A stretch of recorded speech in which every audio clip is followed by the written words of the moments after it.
collectively by a group of people, there is always the potential pitfall of favoritism, of doing something unethical. Who determines who gets these TAUs? Is that person influencing the council? Are there lobbies out there?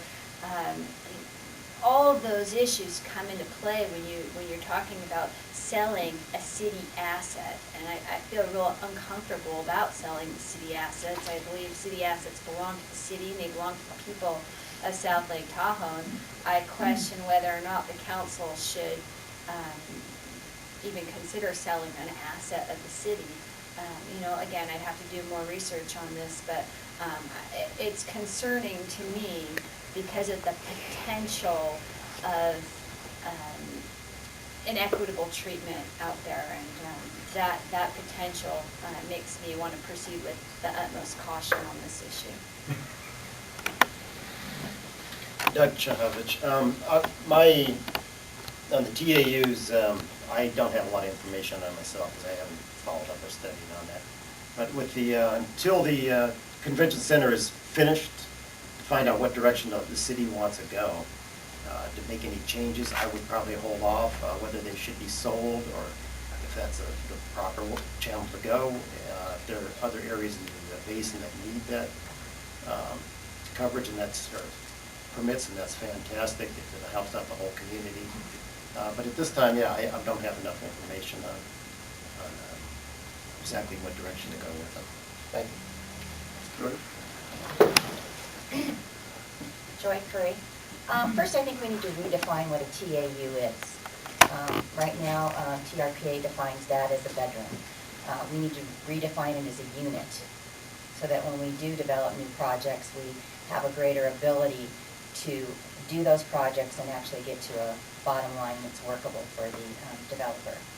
Second of all, we need to talk about exchanging these TA units to the state of Nevada or another commodity around the lake. And just like with redevelopment, we have funds that are set aside for workforce housing.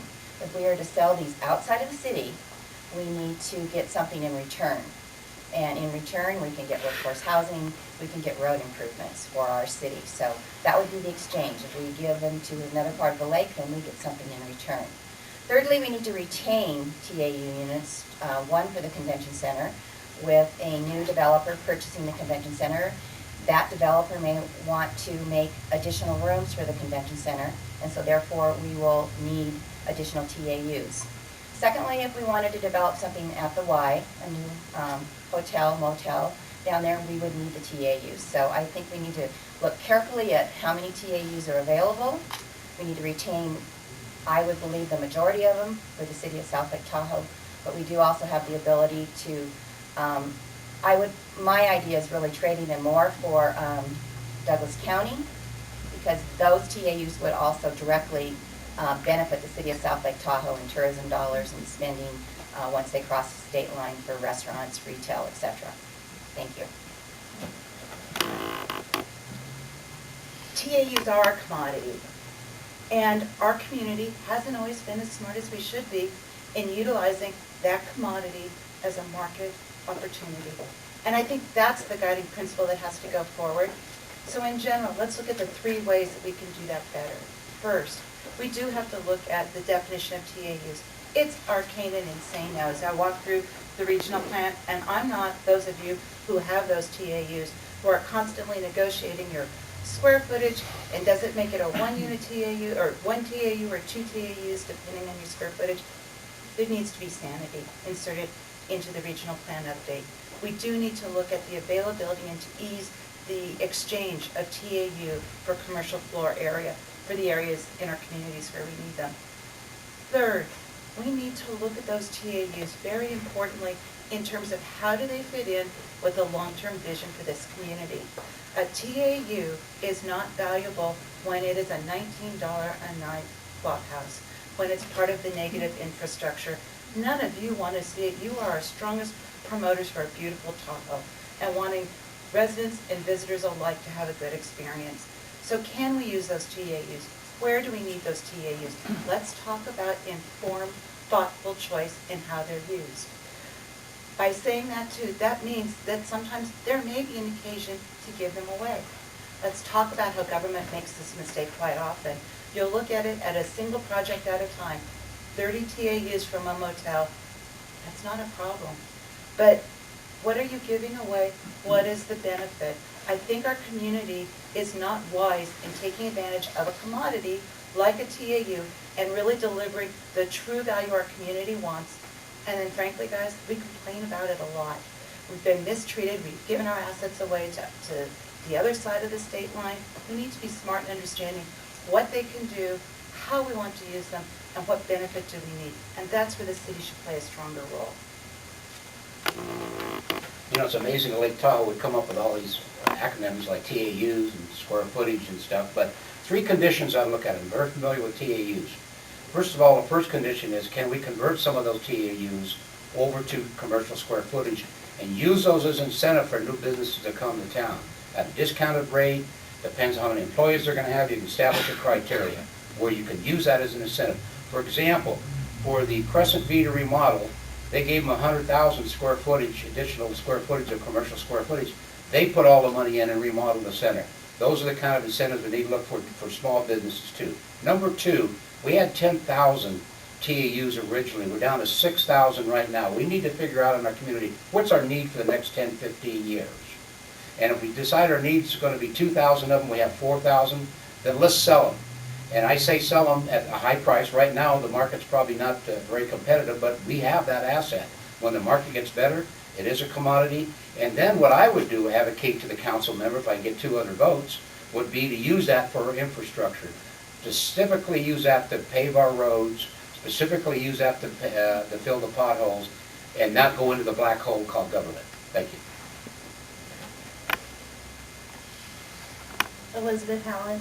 I have a similar position as Alice. This is something that just came to me last night in your question.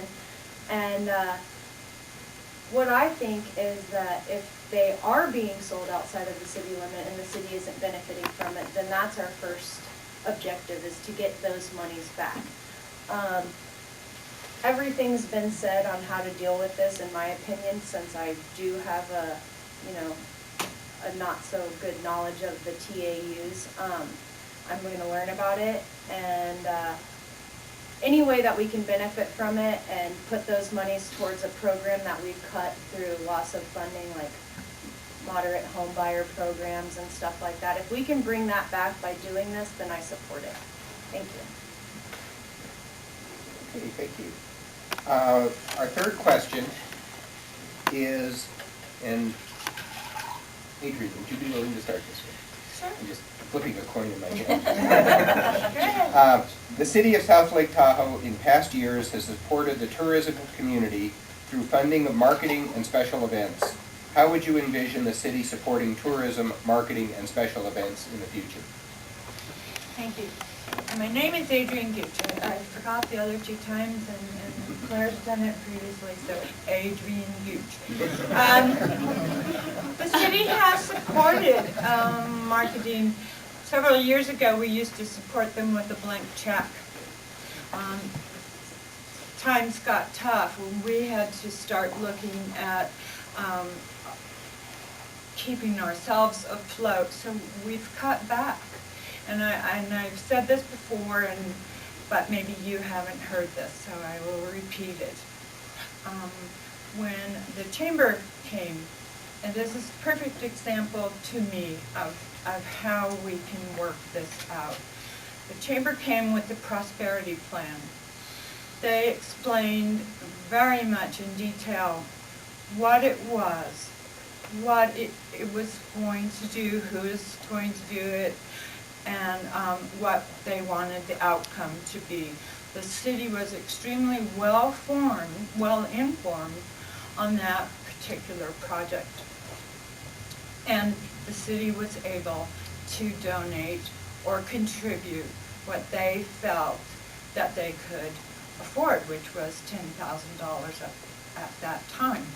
I would like to see that go forward. We are not in a budget position to where we can hand out blank checks anymore, and it's unfortunate. But you know, we have to keep our own house in order and afloat. So when we can help, I certainly support helping, and especially if we are well informed on what that specific event's going to be and how it'll benefit the community.